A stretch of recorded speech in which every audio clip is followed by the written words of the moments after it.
Yeah, I would say that one is to make sure you're aligned with the vision of the founder. Because if you have conflicting, I think one thing is to be a contrarian, right? To kind of present all sides and all views to see what is possible, but also to make sure that you're aligned to the vision of any founder that you're working for. Because at the end of the day, what I always tell people rather bluntly is it's their company and they had the idea and they got the backing for it. So your job is to execute and grow the business and do it in a responsible way. So I've seen people who have clashed and butted heads with founders. There's no sense in that. It's certainly something that you can be the contrarian and you can be somebody who gives up good advice. But if you're foundationally opposed to something and you think you want to do it your way, there's certainly other opportunities to do that.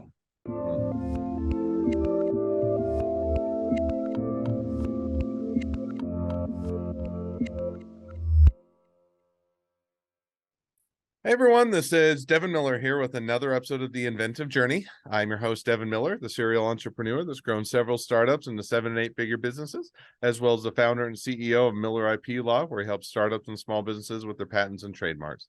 You ever need help with yours, just go to strategymeeting.com, grab some time with us to chat, and we're always here to help. Now, today we've got another great guest on the podcast, Matt Horine. And Matt, in high school, wasn't sure what he wanted to be when he grew up, which is pretty normal. And went to school in Texas, and then went on to be an Army vet for about 5 years, and then joined a sales team in the oil field automation industry. Switched over to the manufacturing business to build a marketplace with an operations team.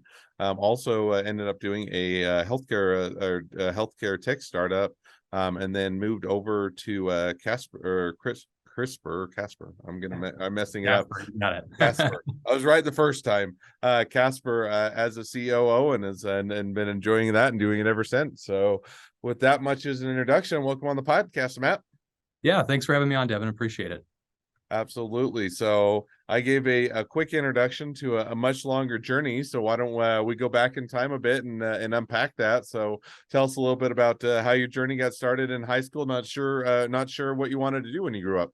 Yeah, sure, absolutely. I'm not sure who in high school knows exactly what they want to be or what they want to do. So I think I'm in good company. But overall, I think when I got out of school and into the working world, I knew that I wanted to work for fast-paced startup businesses, people who were building things. And I've had an extraordinary opportunity to do that over my career. And I'm currently at Casper Tech, based here in Dallas, Texas, as the COO. So it's a great opportunity with the young that was great, and jumped over the whole journey and went to where we're at today. So we're going to rewind and unpack it a bit. So high school, definitely understand. I agree. Most high schoolers probably don't know what they're wanting to do or just starting to figure it out. So as you're coming out of high school, kind of where did you go from there?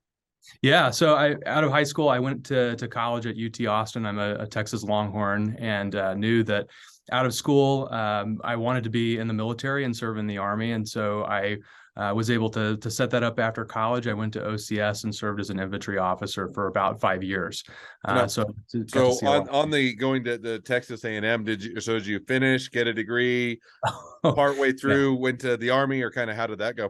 Well, I don't know if that was a Texas A&M joke there, but I went to UT Austin as a Longhorn. You know what? It wasn't an intentional joke, but that nonetheless, maybe it was an inadvertent joke, but go ahead. Yeah, no, that's great. But went to UT Austin and knew that I wanted to get out and serve in the Army. And so I finished my degree. I finished school there as an undergrad and got to go through the OCS program, which is a direct commissioning program, and served for about 4 to 5 years.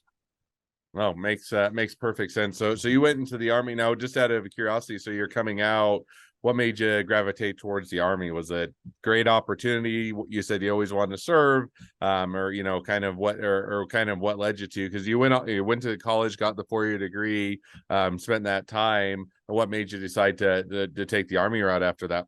Yeah, it's a really good question. Sometimes I look back on it and not sure what the connection was there or why the jump, but my undergrad major was in government. So in a way, it was a really nice bridge into doing a lot of different things that I maybe wanted to do, and found a really productive way to to get my career jump started. And so for me, the Army was always about getting to do a couple of things, which was to get a deployment and get to serve some of those more larger umbrella kind of concepts.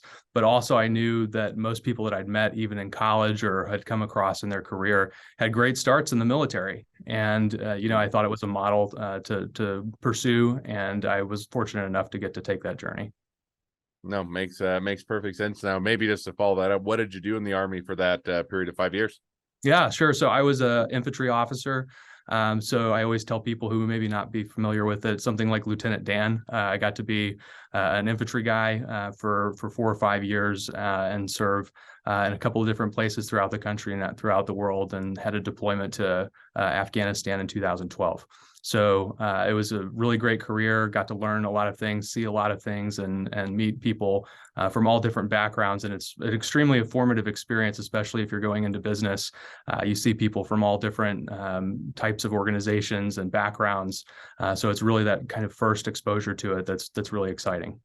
No, it sounds like it was a great opportunity and gave you a great path. So now you did the Army for 5 years, was a vet there. What made you decide to come back into the civilian world, or otherwise, wrap up that and come back into the corporate world? Yeah, no, there's a kind of interesting time blocks within your time in military service where it makes sense to continue or it makes sense to transition. And I always knew that I wanted to go into the corporate world and hit a point in my career where I'd accomplished the things that I wanted to in the military, and wanted to make that transition. So, first step out of the gate was I worked with a great recruiter called Cameron Brooks, which was a junior military officer organization recruiting firm that put officers into corporate roles in throughout many different industries all across the country. And I got a great opportunity with a company called Victaulic, which is a building supplies and material. And it was really foundational. I was a territory sales manager. It was a big corporate structure. So you kind of learn a little bit about that transition from the military, and gave me a lot of exposure and background to people who were using our product to build things. And it was an innovative product, and it kind of laid the foundation for the things that I wanted to do next. But most importantly, understanding customers and understanding the dynamics of commercial business, where people are buying and selling and scoping and doing things for projects, and trying to find the right fit with the right value prop of a product. And so it was really an extremely informative and educational time in my career. So no, makes sense. And so now, how long did you do that, or how long was that phase of the career? Well, that was about a little over a year. So I had gotten into that, but started coming across things in the market where I saw companies who were young, led by great entrepreneurs, or in the startup space, where I saw a really good opportunity to build something unique. And so the exposure was great. And it led to a transition to my first startup, where I got the opportunity to work for an entrepreneur in oil field and automation as an operations guy. But it was a wear all hats kind of scenario, where I got to take some of that commercial background and blend it into an operational role in a really unique space, which is oil and gas, which is a pretty dynamic in terms of technology and what people are trying to do in terms of value-added services. So I had great connections from the military who made the introduction, and that's where I really jumped off into the startup world. No, sounds like it was a good jump over. So now, as you said, okay, did the oil industry for a period of time, had the opportunity to kind of get into the startup world and take it in that direction. So now as you're doing that, or I think you went into the health tech startup world, and what, how did you, seems like a reasonably large jump from the oil industry or over to health tech. How did you kind of make that transition, or how did you kind of make that jump to and figure out health tech versus oil industry? Yeah, no, it's a great question, because the one thing that's interesting is that a lot of the business foundations, or when you're working for entrepreneurs or working for small businesses, is that you get a lot of the foundational knowledge of what it takes to build a great platform or a great marketplace or a great product, and really make sure that it fits with the customer base. And so I jumped from PetroCloud to Variable, where I spent a lot of my career, which was the on-demand marketplace for manufacturing and labor. something like an Uber, but for manufacturing specifically. So it was a really dynamic marketplace concept. It's headquartered here in Dallas. I had the chance to work for a really great entrepreneur there, who was building something from the ground up. And it was really a what I would call a 0 to 1 type of scenario where there's nothing like that existed in the space before. And they're really setting or pushing the boundaries of where things can go and what's possible in an ever-changing supply chain and manufacturing landscape. So it was really tied into a lot of mega trends, a lot of big things that we see in the economy. And I got a great opportunity to lead a team as the Dallas market manager, and then worked through the enterprise channel once it built and scaled. And so they've been enormously successful, and I had a great experience.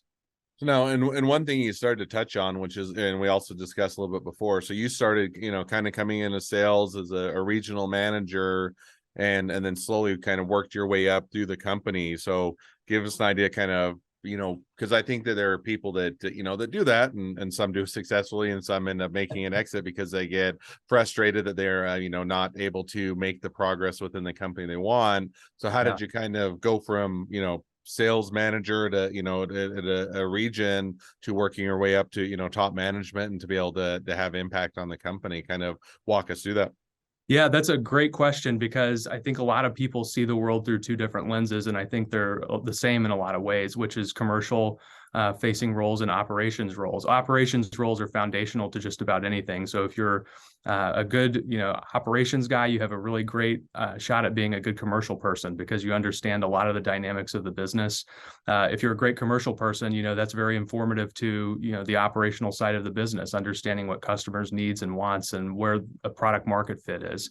So I would say that, the thing that I've been very fortunate in my career to get to experience is a blend of commercial and operational roles, where one kind of informs the other. And so being open to that mindset and understanding the foundations of operations, and also understanding, in order for that to be successful, scalable businesses have to be built through commercial channels. It's kind of a one meets the other type scenario, where one informs the other. And people who get the chance to do things commercially really have to take the time to understand the operation side of any business. No, that makes sense. Now, give us an idea, or kind of to follow up on that. Over what period of time did you, get into building or working your way up? What was that transition? Did you just go straight from sales manager or district manager all the way to COO in a matter of a couple weeks, or kind of how did that go, and what was that period of time, and kind of what was that progression? Yeah, no, it's a really unique blend of opportunity and timing, right? So it's, I made the jump from Variable over to Intellicentrics, which was the healthcare tech space you were referring to, which is another founder-led company that is a large publicly traded company. So they were at a very different stage. But I think one of the things that was really instrumental in that is that both companies were scaling. So, when you see the commercial success of the company and the product and the concept catching on in a marketplace environment, you grow your network, you grow all types of foundational knowledge that allows you to make those kinds of jumps. So I transitioned out of Variable to lead another commercial team for something that was engaging, a set user base and a group of customers that were using a product that was more of a marketplace or a platform environment. So taking one experience and rolling it into the other to address a completely different vertical or a completely different market is something that's really achievable. I think that a lot of the foundations remain the same. Are people getting value created from the product that they're using? Are they being engaged, consistently in a way that's value add, not something that you're trying to upsell or build on? And are they using the product in the right scope and the right fit?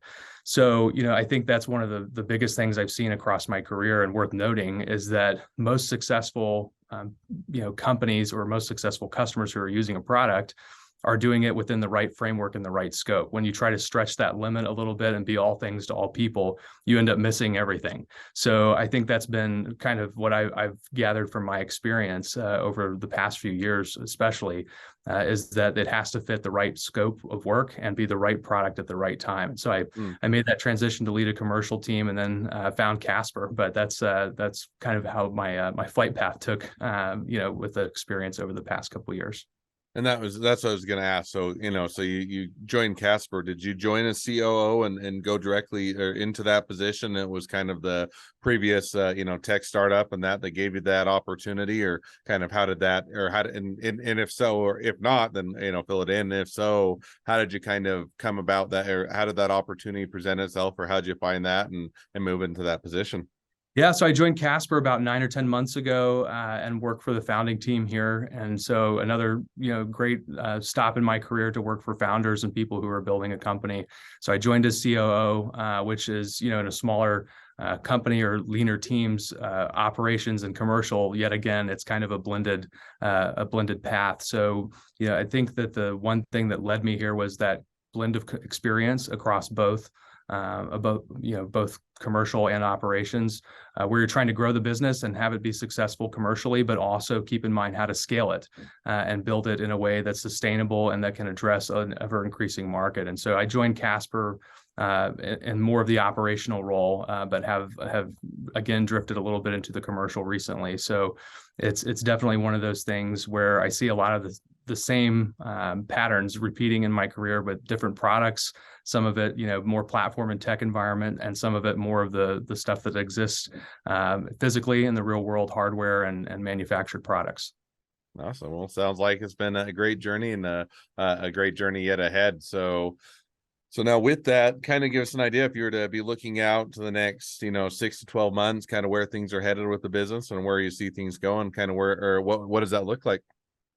Yeah, I think that, so one thing about our product is that it's Casper stands for continuous air and surface pathogen reduction. So, obviously that caught on over the past few years outside of the healthcare world and in more retail, education, transportation type markets because of the effects of the pandemic. But people have become a lot more in tune with what good indoor air quality is. So it's really, you're seeing the product grow with the market and the understanding in the general public about indoor air quality, as opposed to just, a COVID fighting or pathogen reduction technology. So there's a lot of benefit to that. Over the next couple months and years, we're going to see a lot of things trending in the regulatory environment towards better indoor air quality.